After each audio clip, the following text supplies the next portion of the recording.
La Banque Ouest Africaine de Développement BOAD, la Commission de l'UEMOA, la Caisse régionale de refinancement hypothécaire de l'UEMOA et la Banque mondiale ont signé un financement de 155 millions de dollars américains, environ 85 milliards de francs CFA, pour promouvoir le financement de l'habitat social dans l'Union économique et monétaire ouest-africaine UEMOA. Les pays de l'UEMOA comptent aujourd'hui 110 millions d'habitants. Cette population sera de 120 millions dans 20 ans, soit le double. La plupart de ces habitants seront des citadins car la zone connaît une urbanisation rapide. Cette tendance va aggraver l'important déficit de logement des pays de l'Union, principalement au détriment des ménages à revenus modestes, sachant qu'environ 45 millions de personnes vivent en dessous du seuil de pauvreté aujourd'hui.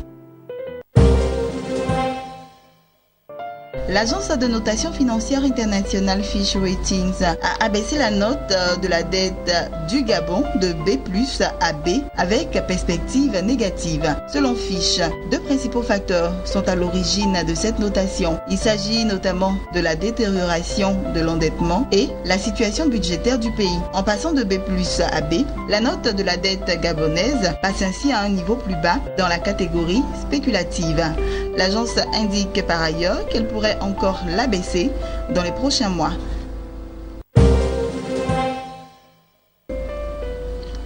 Fitch indique que cette dégradation est consécutive à la baisse des prix pétroliers observée à partir de la seconde moitié de l'année 2014.